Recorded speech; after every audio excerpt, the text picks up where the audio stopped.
예, 인문학 첫걸음 2주 2차 시 공부를 합시다. 1차 시 때 앞부분 2주 1차 시 때 앞부분에서 설명을 상세하게 했습니다만 2주 차부터 우리가 이렇게 비대면으로, 그러니까 수업 영상을 내가 만들어서 올리고 여러분은 정해진 기간, 한 주차 공부를 일주일로 설정을 해놨죠, 학교에서 시스템상. 그래서 그 기간 안에 여러분이 동영상을 시청함으로써 출석이 인정되고, 또 수업 내용이 이렇게 좀 더 상세하게 안정적인 상황에서 여러분이 확인할 수 있는, 필요하면 뭐 두 번, 세 번이고 되풀이해서 확인할 수 있는 이제 그런 수업 방식으로 우리가 2주차부터 변화가 되었지요. 이름을 우리 과목 이름으로 또 바꿔 놓을게요. 그래야 예, 인문학 첫걸음, 예, 인문학 첫걸음 2주 2차 시 공부를 우리가 하고 있죠. 예. 2주 2차 시에는 커리큘럼 설명할 때 일주일 차시 지난 우리가 강의실에서 공부할 때 안내했던 것처럼 인문학이 문사철, 문학과 역사와 철학을 포괄하고 있기 때문에 문학부터 한번 우리가 공부를 해보자라고 이야기를 그때 한 바 있습니다. 그래서 2주 2차 시에는 문학이란 무엇인가, 우리가 문학을 읽는다는 것은 어떤 의의가 있는가 하는 것을 바탕으로 여러분과 이야기를 나눠보도록 하겠습니다. 인문학 첫걸음 2주 2차 시 50분간 합니다. 문학이란 무엇인가? 문학 작품을 읽는다는 것은 어떤 의미가 있는가? 의의, 의미와 가치, 이런 얘기입니다. 음, 그러니까 문학은 이제 강의실이 아니어서 여러분에게 질문해도 여러분의 답을 바로 듣기는 어렵고, 사실 강의실에서 뭐 이 자료도 내가 우리 인문학 첫걸음뿐만 아니라 문학 관련 수업을 어, 몇, 이제 몇 과목 하면서 내가 우리 학생들에게 에, 문학이 무엇인지 우리가 모르진 않죠. 어, 그래서 문학은 무엇인가라고 질문을 하거나, 혹은 이제 어떤 뭐 그동안 읽었던 소설이 기억에 남아있는 그 의미 있는 그런 작품이 무엇인가 이렇게 질문을 해도 사실 답하는 친구들이 별로 없어요. 우리가 강의실에서 질문하고 답하고 서로 간에 상호 간에 이런 그런 어떤 수업은 잘 안 되는 것 같아요. 그러니까 강의실에서 또 교수가 일방적으로 이렇게 설명을 하고 강의를 하고 어, 그런 식인데 왜 그럴까요? 왜 우리는 질문하기를 좀 주저하거나 또 두려워하고, 어, 그건 뭐 두루 이제 여러 가지 어떤 요인이 아마 있을 법해요. 그러나 음, 그래서 이제 문학에 대해서, 문학이란 무엇인가에 대해서 여러분에게 질문해도 어, 강의실에서든 이렇게 비대면 수업에서든, 특히 지금 같은 경우는 답을 들을 수는 없지만, 그럼에도 불구하고 이제 내가 비교적 상세하게 강의를 하면 여러분은 또 웬만큼 이해를 할 것이고, 그 이해가 어느 정도 되었는가 하는 것은 여러분이 내는 이제 과제물, 리포트, 뭐 시험, 음, 이런 것을 통해서 또 내가 이제 이해를 또 판단을 할 수가 있겠죠. 자, 어쨌든 문학은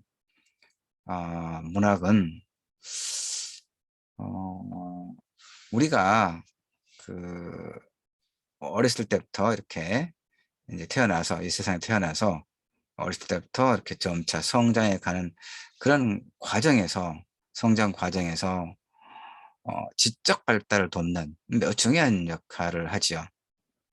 지적 발달. 그 다음에 또 그 뒷부분하고 연결된 이야기니까 뒤로 넘어가서 설명을 할게요. 그러니까 이 비슷한 이야기예요. 우리가 인간이 유년기부터 세계를 인식하는 창이다. 그러니까 우리가 이제 유아기 때, 유년기 때 세계를 인식하는 창의 역할을 무엇이 합니까? 그러니까 지금 이를테면 부모님이나 형제, 아주 가까운 이런 가족 외에는 우리가 유년기에 접할 수 있는 세계라고 하는 것은 아주 가까운 가족, 몇 사람에 불과한 그 가족 외에는 없죠. 그런데 문학 작품을 통해서 시간과 공간을 초월한 다양한 사람들과의 어떤 만남이 가능하다, 이런 얘기예요. 그러니까 유년기부터 세계를 인식하다, 뭐 알다, 그런 창의 역할을 합니다. 그다음에 이제 소년기, 청년기 이렇게 점점 좀 자랄 때 다양한 이제 크고 작은 어떤 고민들이 생기죠. 또 이제 부모님과 이야기하기도 마땅치 않은 그 성장기에 어떤 감정 기복이 심하기도 하고, 특히 우리나라 같은 경우는 중학교 2학년 중2병 해서 뭐 흔히 김정은도 두려워한다는 뭐 이런 식으로 중2병, 질풍노도의 시기, 이렇게 모든 기성의 것에 대해서 반감을 갖고 있고, 그야말로 어디로 튈지 모르는 뭐 탁구공이나 럭비공 같은 그런 어떤 감정의 기복이 심한 그런 시기를 우리가 중2병 이렇게 부르기도 하죠. 하여튼 그런 중고등학교 시절, 그러니까 그 성장기에 우리는 문학을 통해서, 즉 성장소설, 굉장히 많은 성장소설이 있죠. 이런 성장소설을 통해서 내가 겪고 있는 이 크고 작은 어떤 고민과 갈등은 오롯이 나만의 것은 아니구나 라고 하는 것을 알게 되고, 그래서 어떻게 그걸 좀 지혜롭게 이겨낼 것인가 하는 그런 것을 이 문학을 통해서도 배울 수 있다, 이런 이야기입니다 지금. 그 다음에 이제 뭐 문학은 이제 문자로 이렇게 기록되는 거잖아요. 인간의 삶을 대상으로 하는 것이 문학이니까. 역사도 그렇기도 하지만, 그래서 이렇게 앞선, 그러니까 이제 기록을 통해서, 언어를 통해서, 이건 뭐 인간만이 가지고 있는 또 특장이죠. 이 문자 기록을 통해서 후대 사람에게 그 어떤 그 문화적 유산을 이렇게 넘겨주는 것이죠. 예. 그러니까 정리하면 문학은, 요약하면, 정리하면 문학은 우리가 살아가는 동안 내내 만나야 하는 가치 있는 경험의 보물창고다, 이런 얘기죠. 경험의 보물창고다. 우리가 이렇게 이제 성이 되었어도 우리가 관계 맺고 있는 뭐 폭이랄까 이런 것은 그렇게까지 다양하지는 않아요.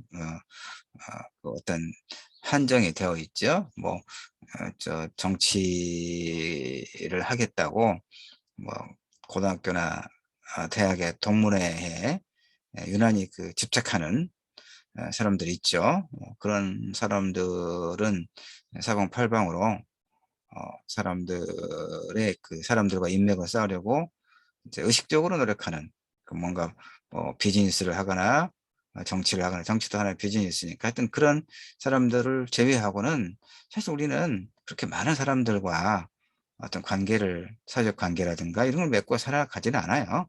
그렇죠. 그런데 이제 문학은 훨씬 풍부하죠. 그런 의미에서 그러니까 살아가는 동안에 우리가 직접적으로 경험할 수 있는 것은, 그런 직접적인 경험 사이가 물론 적진 않죠. 나도 이제 나이를 좀 먹어서 살아온 그 경험만큼 그야말로 다양한 사람들과 관계를 맺고 또 부딪히고, 또 그걸 이제 어떻게든 이겨내기 위해서 무대한 애를 쓰고, 이런 걸 생각하면 한 사람의 일생 자체는 그야말로 그 경험의 어떤 보물창고라고는 보물창고라고 말할 수는 있어요. 그럼에도 불구하고 문학 작품은 그런 것들을 다양한 삶의 양상들을 포착해서 기록해 놓은 서사화 이야기 구조로 만들어 놓은 그런 텍스트이기 때문에 문학 작품은 그 하나하나가 우리 인간이 한 세월 살아왔던 그런 경험 하나하나씩을 갖고 있다라고 말할 수가 있습니다. 다을 만한 이야기를 좀 길게 했습니다. 예. 근데 이제 이것은 무슨 얘기냐면, 문학은 그 예술적으로 형상화된 구조. 좀 어렵죠. 여기서 이 페이지에서는 여러분이 어떤 부분만 좀 보면 되냐면, 우리가 인문학 첫걸음, 그러니까 가장 기본적인 거, 문사철에 관한 가장 기본적인 이야기를 하는 것이기 때문에, 지나치게 전공 영역에서 다룰 법한 이야기는 가급적 생략하거나, 우리 학생들이 충분하게 이해할 수 있을 정도로 좀 상세하게 설명을 하거나, 이렇게 내가 취사 선택을 할 겁니다. 그러니까 지나치게 이 문장이 좀 이제 어렵게 되어 있는 문장도 있습니다. 그러니까 이것까지 다 이해를 하면 좋지만, 이해되지 않는 부분까지 이해하려고 너무 많은 애를 쓸 필요는 없다, 이런 얘기입니다. 그러니까 이 페이지에서는 감흥, 울림, 감동, 다시 말해서 문학은 인간의 삶을 대상으로 하는 것인데, 근데 문학은 예술의 한 분야죠. 예술의 한 분야이기 때문에 그 문학에서 담고 있는 어떤 이야기들을 우리가 읽고, 아까 이제 유년 시절에 세계를 바라볼 수 있는 하나의 창이고, 성장 과정에서 그 다양하게 겪는 감정의 진폭이라든가, 이런 것들을 해결하는 데 있어서, 극복하는 데 있어서 매우 좋은 어떤 자료가 될 수 있다, 이런 얘기를 했잖아요. 그래서 경험의 보고다라고 했지만, 그러나 모든 문학 작품이 늘 우리에게 그런 어떤 놀라움이라든가 어떤 지혜라든가 기쁨이라든가 이런 걸 주는 건 아니죠. 준다 하더라도 그건 어떤 과정을 거쳐서, 그러니까 무엇을 매개로, 즉 감동, 감흥, 울림, 이걸 통해서 문학 텍스트와 독자 사이에 어떤 그 소통이 비로소 가능해진다. 그런 이야기를 지금 하고 있습니다. 좀 어려운 문장들을 통해서. 자, 그래서 이제 문학을 읽는다는 것은 읽는 주체인 자아, 우리 각자를 자아라고 할 수 있죠. 독자. 그다음에 이제 문학 작품에는 작가가 자신의 어떤 세계관을 통해서 새롭게 만들어 놓은 하나의 이제 구조화된 이야기가 있죠. 그게 이제 하나의 세계, 일정한 세계가 있죠. 그러니까 우리는 문학을 읽을 때 독자로서 나는 그 문학 작품을 통해서 작가가 만들어 놓은 어떤 이야기 세계와 서로 만난다. 이런 얘기예요. 예? 예. 그 얘기를 하고 있고요. 그 다음에 근데 이제 여기는 시라고 되어 있고, 우리가 문학은, 그러니까 여기를 좀 읽어보고 설명을 할게요. 그러니까 문학에서 세계를 수용하고 해석하는 것은 사회과학의 방식과는 좀 다르다, 이런 얘기죠.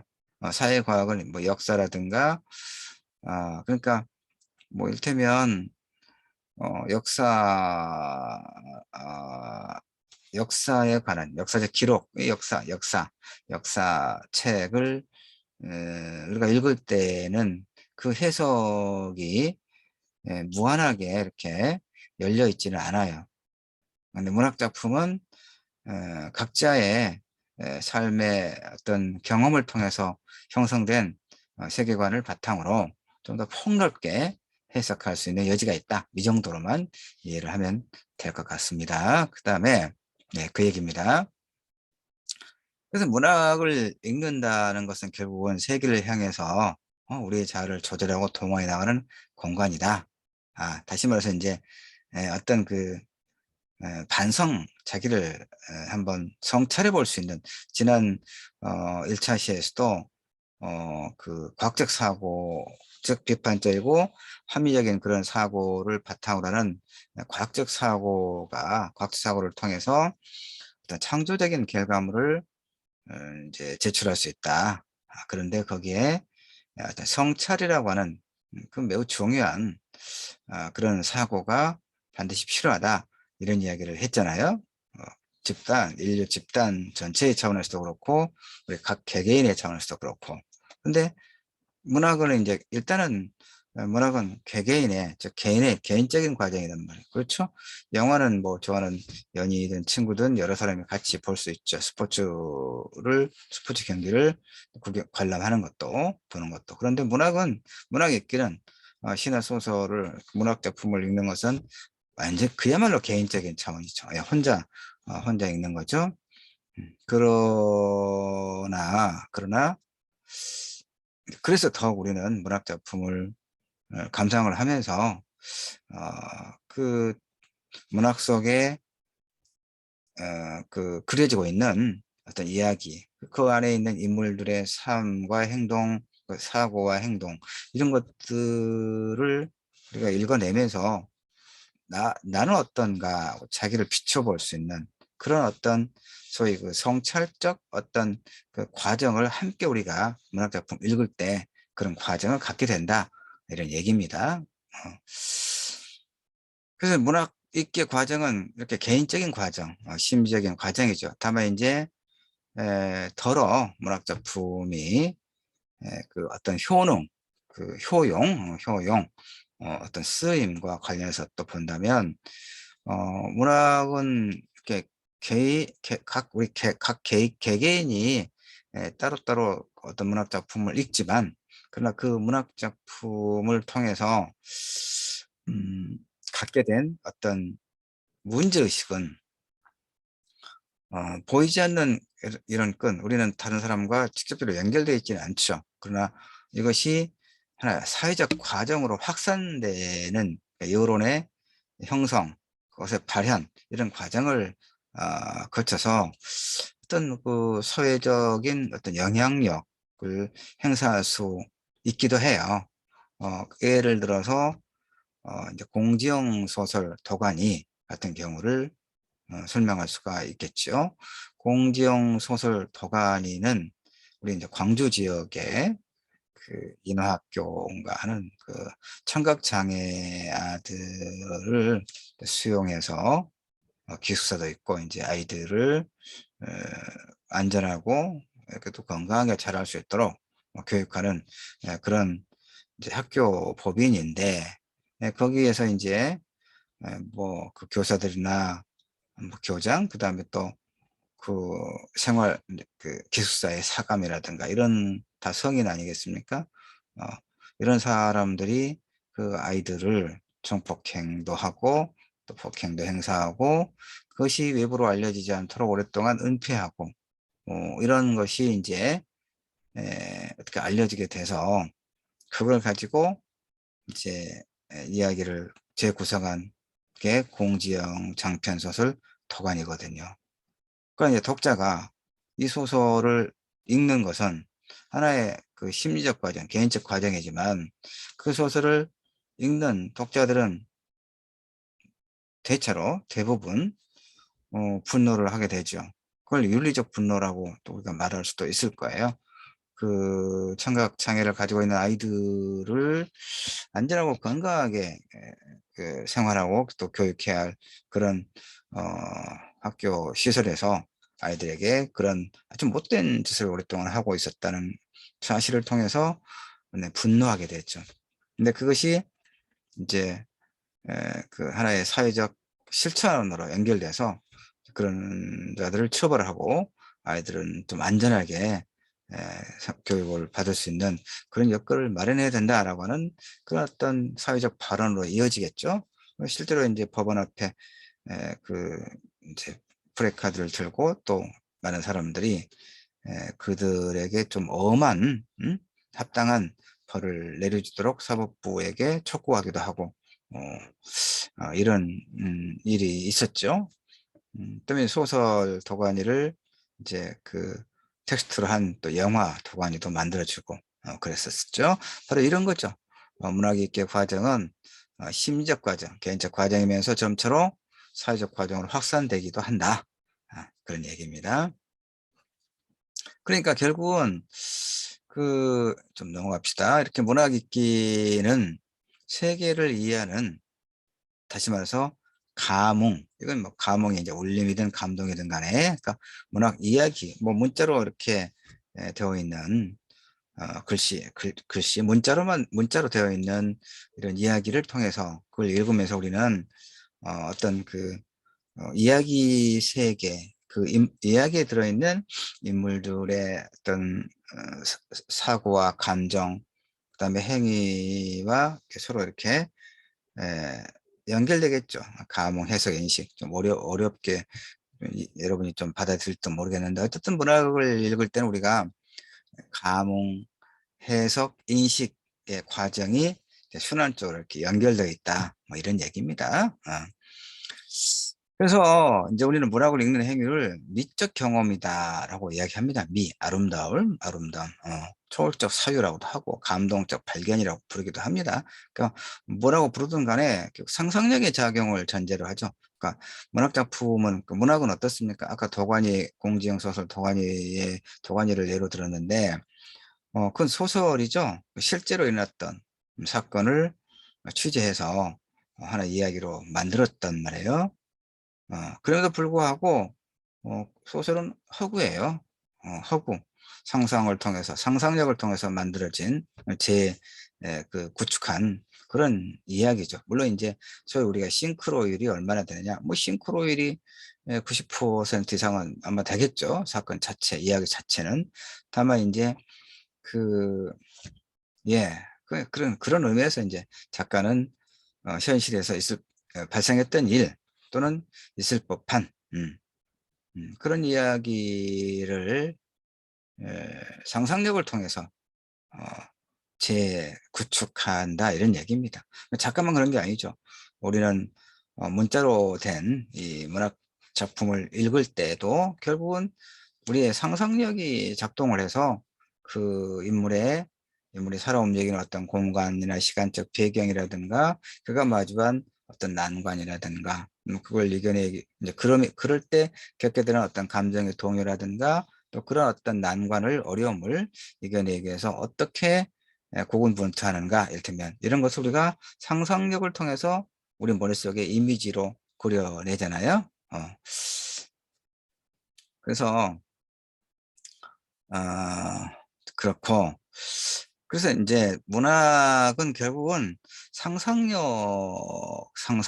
상상력이 인간의 정신작용의 고차원적 작용이다.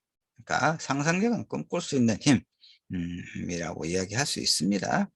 아, 세계를 재구성하는 정신적 능력. 재구성한다는 것은 뭡니까? 우리가 건강하고 행복한 그런 삶을 만들어 나갈 게 우리에게 필요하고 당연한 어떤 욕망이죠. 그런데 그런 어떤 근데 그 세계는 우리가 마주하고 있는 세계는 내가 어, 어, 원하는 대로 내 삶을 만들어 나갈 수 있는 그런 세계는 아니죠. 그러니까 우리가 이제 대학을 졸업하고 자신의 어떤 재능과 또 전공의 어떤 지식과 능력에 걸맞는 그런 이제 적절한 어떤 직업을 선택하고, 그래서 이제 일을 함으로써 우리는 이제 우리가 살아가기 위해서 우리가 일상에서 필요한 이를테면 돈이라고 하는 게 굉장히 많이 필요하잖아요. 우리가 인간적 존엄을 잃지 않기 위해서는 우리가 어떤 주거 환경, 그 다음에 뭐 의복, 그다음에 또 먹는 것, 이런 가장 기본적인 생활에 필요한 돈도 사실은 만만치 않죠. 물질적으로는 굉장히 풍요로운 국가지만 개개인은 그 풍요로움에 접근하기 위해서는, 그다음에 그걸 일정하게 소유하고 소비하기 위해서는 굉장히 많은 돈이 필요하거든요. 근데 그런 것들, 그러니까 그런 조건들을 일정하게 내가 갖췄을 때, 그는 또 다른 사람들과의 관계를 잘 만들고 유지할 수가 있잖아요. 그럼으로써 다른 사람들과의 그런 관계들 속에서 인정과 존중을 받고, 우리는 비로소 어, 그 자아를 긍정하고 행복한 그런 어떤 느낌을 우리가 가질 수 있지 않습니까? 근데 그런 기본적인 것을 갖추는 것 자체가 우리에게는 너무나 벅차죠. 음, 힘들죠. 바로 그런 거. 그래서 근데 이제 문학은 그러니까 이렇게 표현할 수가 있어요. 디스토피아적 현실, 그 어떤 불행한, 그 그러니까 그 어떤 부재 없고 뭔가가 없고, 그다음에 결핍되어 있고, 그런 부재와 결핍으로 점철된 어떤 현실의 삶을 보여줌으로써 어, 오히려, 그러니까 보여줌으로써 그 반드시 필요한 그런 요소들이 잘 마련되어 있는 어떤 이상적인 세계, 즉 유토피아, 그러니까 디스토피아적 세계를 그림으로써 존재해야 마땅할 그런 유토피아적 세계를 지향하게 하는 것, 이게 이제 문학이다라고 말할 수가 있어요. 그런데 바로 그 부분에서 이를테면 있는 것이 아니라, 이게 좀 어려운 말이어서 설명을 하긴 했습니다만은, 그러니까 이렇게 설명할게요. 문학은 그 상상력이다. 상상력을, 그러니까 아주 쉽게 이야기하면, 아까 했던 말 다시, 문학은 현실에서 발생했거나 또 현실에서 일어날 법한 일, 이런 것을 기본으로 새롭게 이야기를 만들어내는 거죠. 허구적 상상력을 통해서. 그런데 음, 그 상상력은 다른 이야기로 하면 꿈꿀 수 있는 힘을 말한다라고 지금 내가 써놨죠. 상상력은 꿈꿀 수 있는 힘이다. 이 말은 무엇을 꿈꿀 수 있는 거냐, 무엇을 꿈꾸는 거냐. 그러니까 우리가 어, 우리는 다른 사람을 해치지 않는 범위에서 다른 사람의 자유를 해치고 다른 사람의 권리를 침해하지 않는 그런 범주 내에서 우리의 어떤 자유를 확장하고 내 꿈을 펼칠 수 있기를 바라는 거죠. 그런 과정에서 다른 타자들과 갈등을 겪고 충돌하기도 하고, 또 우리가 살아가는 이 세계 자체가 그 이를테면 이미 어떤 질서가 잡혀 있다고 그럴까? 그러니까 어떤 정치 권력, 그다음에 어떤 경제 권력, 그걸 그들의 이익을 중심에 놓고 있는 법과 제도. 다시 말해서 비정규직 하청 노동자를 위한 법은 없죠. 그러니까 그 노동과 관련된 법만 하더라도 어, 노동자들이 대기업의 화이트 컬러나 그 아주 작은 기업의 작은 회사에 소속된 그런 블루 칼라 노동자거나 차별받지 않고 안전한 그런 어떤 작업 환경, 근로 환경 속에서, 노동 환경 속에서 일을 하고, 또 일한 만큼의 어떤 적절한 대가를 에, 받는 그런 구조는 아니죠. 그러니까 그것은 그 기성의 사회의 법과 제도, 질서는 어쨌든 소위 기득권이라고 말할 수 있는 그런 사람들 중심으로 구성되어 있거든요. 이 말을 여러분이 좀 그냥 그 오해 없이 이해를 했으면 참 좋겠는데, 하여튼 현실은 우리 각각의 어떤 삶의 조건은 다 다를 텐데, 어쨌든 내가 마주하는 현실은 내가 뭔가를 이루고자 하는 그런 욕망의 실현을 어, 그 억압하는 그런 질서로 되어 있어요. 근데 그것을 우리가 그러니까 옳지 않은 또는 우리를 억압하는 어떤 것을 넘어설 수 있는 그런 그 어떤 의지나 이걸 지금 상상력이요, 즉 꿈꿀 수 있는 힘이다. 이렇게 설명하고 있습니다. 문학은 그러니까 다시 말해서 아까도 얘기했지만 디스토피아적 어떤 삶을 보여줌으로써 지금 여기 이곳에 존재하지 않지만 그런 세계가 있었으면 하고 바라는 그런 어떤 유토피아적 세계를 그리고 있다. 뭐 이렇게 좀 어렵다는 생각이 좀 드네요. 어렵겠다는 생각이 듭니다. 자, 넘어갑시다. 그래서 결국은 자,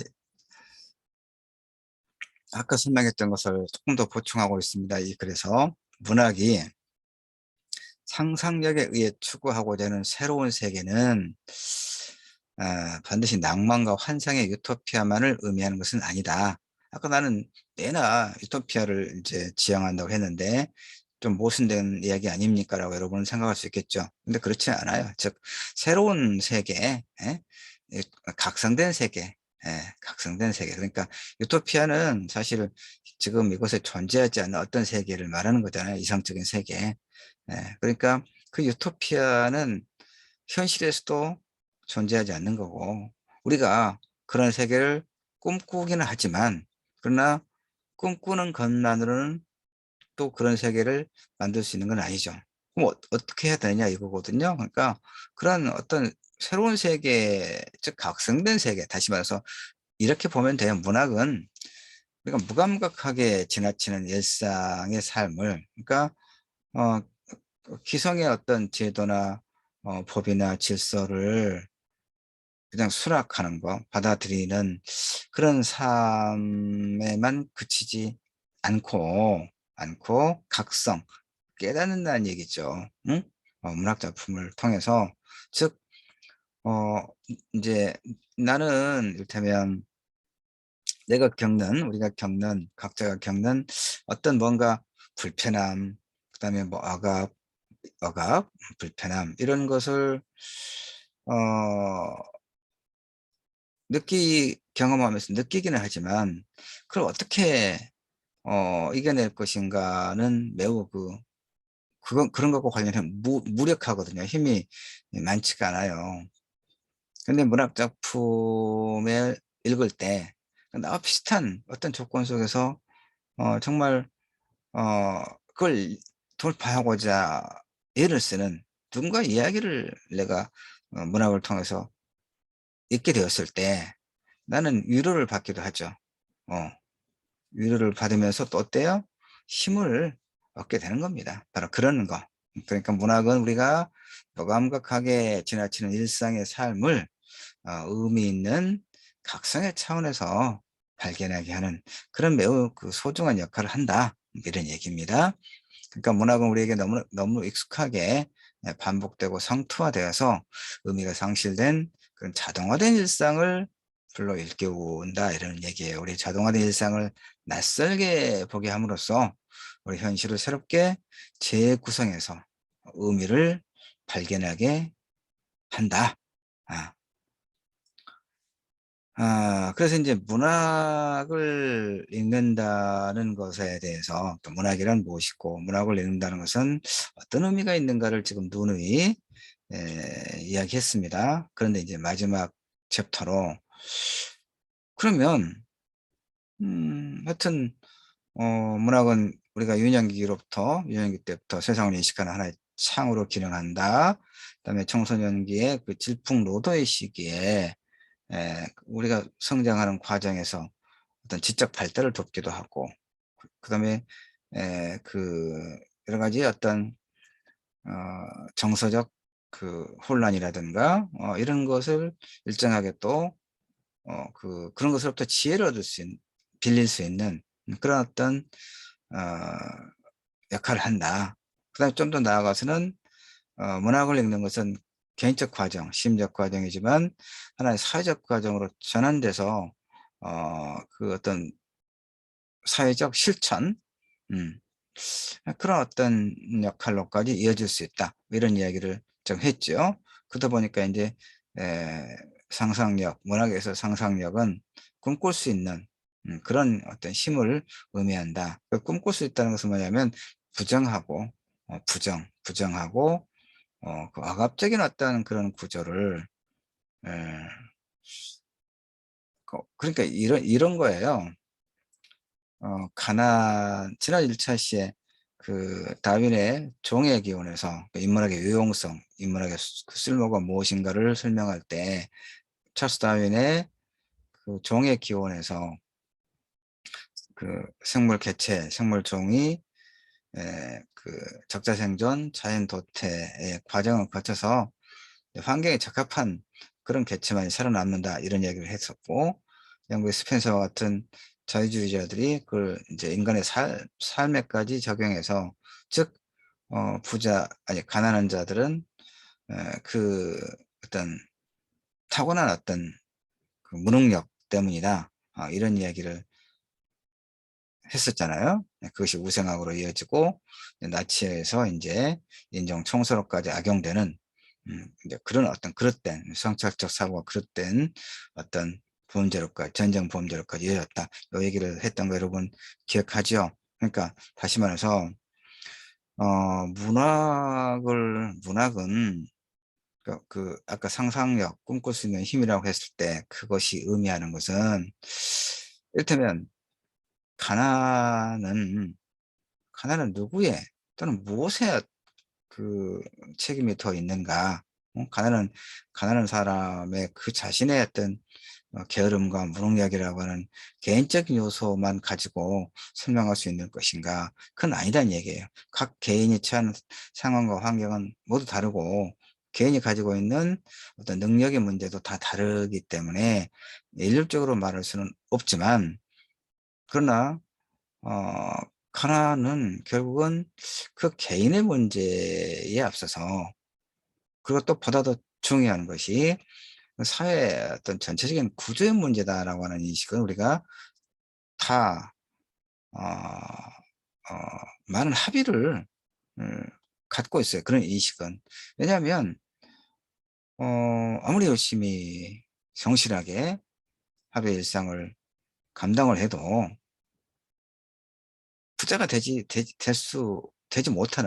수 없는 그런 상황은, 결국은 이 그 토지를 또는 뭐 아파트 같은 집을 투기의 수단으로 삼는 그런 그 자본주의의 그런 어떤 그 구조.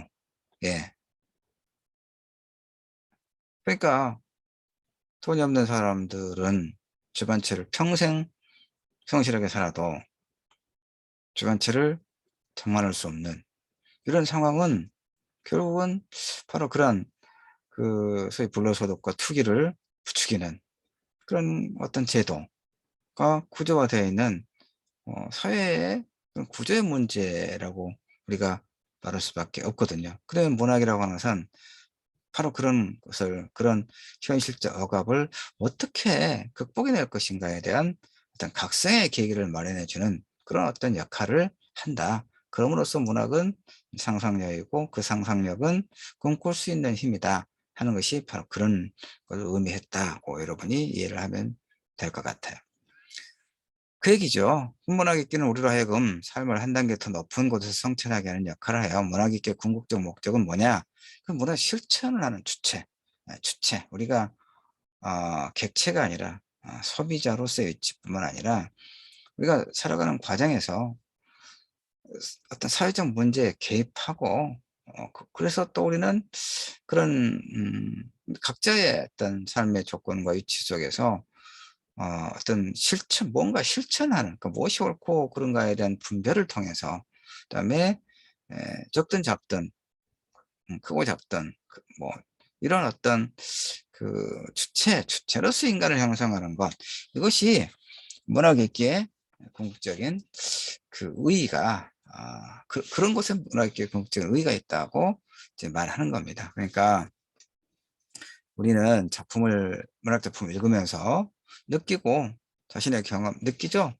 그다음에 자신의 경험과 주관을 대입해보고 객관화해서 설명해보거나 평가해보고 그 세계를 자신의 관점에서 파악하고 인식하는 그런 과정을 거친단 말이에요. 그러니까 그런 의미에서 볼 때 문학익기는 세계 인식을 이제 안다는 거예요. 세계를 이해한다 그 말이죠. 세계 인식의 한 방식으로서 기능한다 이렇게 말할 수 있거든요. 그래서 진정한 문학익기는 그러니까 대중문화는 소비적 성향을 띠거든요. 상업적 자본이 배후에서 작용하는 문화라는 그런 소비 행위들은 예, 그런 소비 행위가 현대 사회에 이제 이 자본주의 체제에서의 그런 어떤 그 시장 내에서의 하나의 상품의 소비 행위로 되어 있죠. 그런데 결국은 그 문학의 그다음에 이제 문학의 소통 사실은 이제 우리 많은 사람들이 이제 문학 작품을 전혀 읽지 않는 사람은 그냥 별개로 하고 문학을 그래도 조금 가까이 하는 경우라도 그러면 자 여러분이 이제 이런 어 수업을 듣고 문학 작품을 자 어떤 소설을 하나 사서 읽어보겠다라고 이제 아주 장한 결심을 뭐 했다고 봐요. 그럼 어떤 책을 어떤 문학 텍스트를 소설을 사서 읽을 것인가 이거 고민이 되겠죠 이제는. 그러니까 이제 나 같은 경우는 이제 문학 전공자고 오랫동안 뭐 문학을 했기 때문에 내가 이제 좋아하는 어떤 문학 작품의 뭐 취향이랄까 성향이랄까 이를테면 문학 텍스트를 선별하는 일정한 이제 안목은 있겠죠. 근데 일반적인 이제 독자들은 또 우리 학생들은 그래 이제 문학이 이렇게 여러 가지 의의를 가지고 있다. 알겠다. 뭐 그렇다. 근데 그래서 내가 이제 시간을 내서 문학 작품을 하나 사서 한두 권 사서 좀 시간을 내서 읽어보겠다라고 했을 때 그럼 어떤 책을 사서 읽을 것인가가 이제 부딪히는 문제거든요. 그럴 때 여러분은 어떻게 선택하냐는 얘기입니다. 일반적인 독자는. 베스트셀러 목록, 그러니까 지금 요즘에 많이 사서 읽는 책이 어떤 책인가를 주목하겠죠. 왜냐하면 내가 어떤 작가 혹은 어떤 책, 어떤 것을 읽어야 될지를 거의 모르는 상태에서는 그러니까 이렇게 쏠림 현상이 있다는 얘기입니다. 근데 베스트셀러라고 하는 것은 그야말로 이제 상업주의, 자본주의 시스템 내에서 소위 메이저 몇몇 출판사의 그런 출판 시스템, 창업 시스템에 의해서 단적으로 이야기해서 이런 거예요. 내가 소설을 장편 소설을 냈다. 그러면 내가 유명한 작가도 아니잖아요.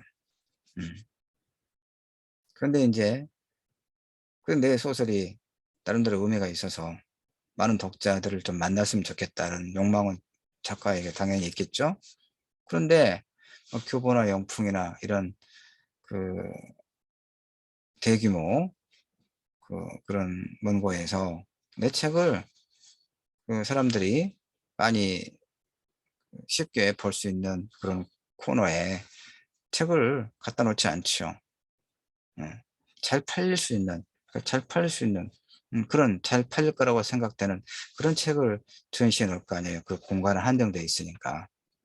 그러니까 이런 출판 상업 시스템이라고 하는 것이 자본주의 시스템에서 그렇게 해서 문학도 역시 부익부 빈익빈 현상을 계속 이렇게 재생산해내고 있는 거예요. 그럼 나 같은 이제 에, 그 베스트셀러 작가가 아닌 작가들은 새 책을 펴냈을 때 어떻게 독자의 눈에 띄게 할 수 있을 것이냐. 길이 없어요. 길이 없습니다. 더더나 이제 보니까 내가 아는 사람도 그 SNS에 올려놓은 글을 보니까 자신의 책을 낸 출판사에서 150만 원을 주고 교보문고 그 사람들이 잘 볼 수 있는 소위 신간 코너에다가 그 책을 모르겠어요. 일주일에 150인가 한 달에 150인가 어쨌든 그 돈을 주고 배치했다라는 이야기를 들었어요. 그렇다고 해서 또 눈에 띄었다고 해서 또 이렇게 노출이 됐다고 해서 잘 볼 것인가? 전혀 안 하는 것보다는 낫겠지만 꼭 그런 건 아니단 말이에요. 그러니까 어떤 이를테면 잘 알려진 문학상을 받았는가, 그 다음에 소위 메이저 출판사에서 펴냈는가, 이런 소위 후광 효과에 또 좌우되죠. 그게 참 쉬운 문제는 아닙니다. 물론 그런 작품들이 또 그 문학적 어떤 수준이 대체로 또 담보되기도 해요. 어, 그런 맥락에서 보면 이거죠. 문학의 사회적 유통 자체도 상품적 유통 시스템에 의존해 있거든요. 그러니까 철저히 물적 소비로서의 상업주의 문학이 시장 내에서 형성되어 있는데, 뭐 어떻게 우리는 이제 내가 지금 이야기하고 있는 진정한 문학획기가 이런 상업적인 그런 시스템 내에서 유통되는 문학과 어떻게 우리가 구별할 수 있을 것인가? 거의 불가능합니다. 그래서 이론적으로는 이렇게 이야기하지만 실제로는 이제 여러분한테 이야기할 수 있는 그 선택의 기준은 뭐냐? 여기 보면 이제 이렇게 돼 있긴 해요. 진정성을 그 본질로 한다. 그러니까 어떤 비판적 성찰을, 그러니까 대중 성향의 문화는 진정성이 결여된 거죠. 흥미만을 추구하는 것이 대중 성향의 문화죠. 진정성은 없어요. 그런데 이제 결국 문학익기의 궁극적 목표는, 지향하는 것은 비판적 성찰. 그러니까 우리 사회가 갖고 있는 다양한 어떤 문제들에 대해서, 예를 들어서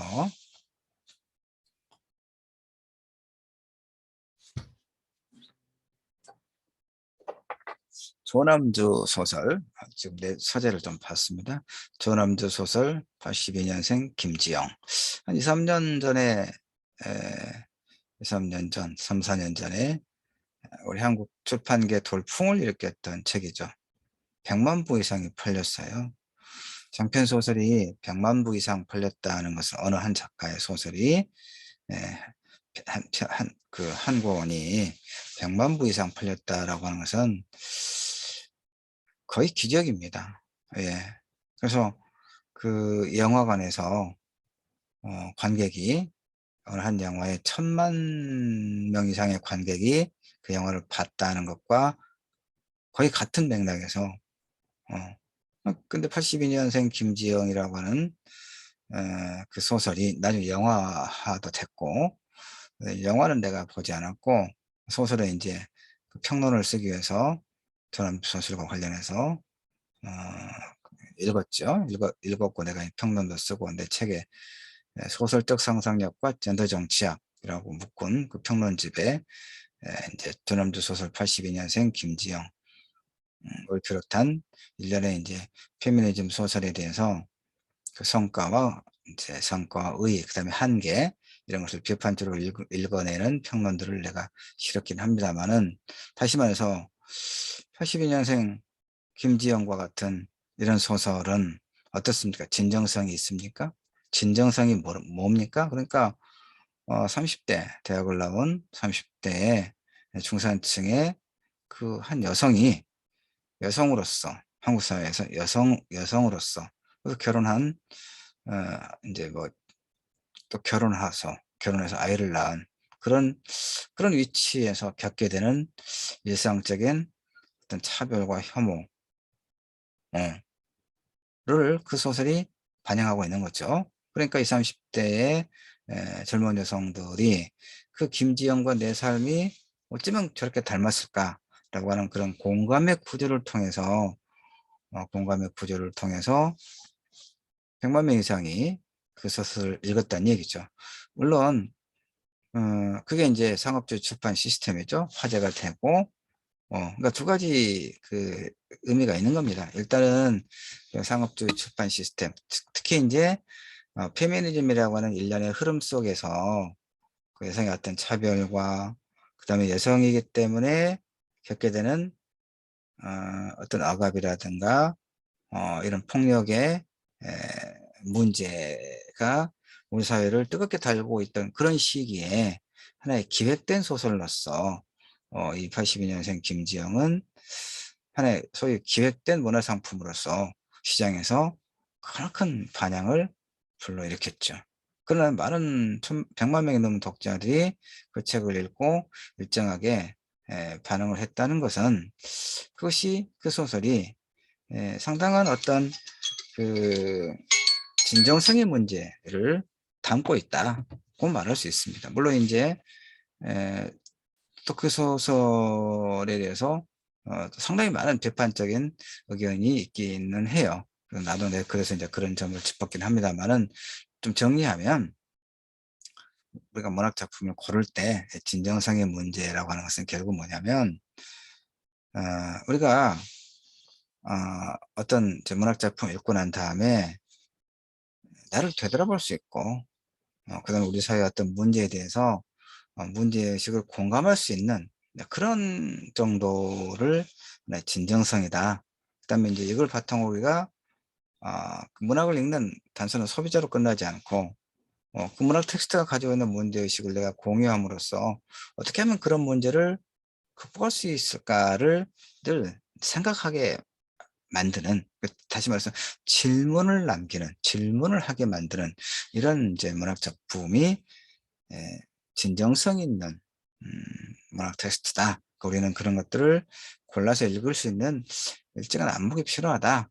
이 정도까지는 이야기를 할 수가 있겠어요. 그래서 마지막, 진정한 문학 읽기 행위 자체가 생산적 행위다. 이런 생산적 행위의 구체적인 모습은 비판적 지성의 구현이다. 이런 있죠. 비판적. 자, 이것도 지난 주차에서 이야기했던 것이죠. 비판적 지성. 무엇이 옳고 무엇이 그런가, 무엇이 아름답고 무엇이 추한가를 분별할 수 있는 어떤 이성의 작용.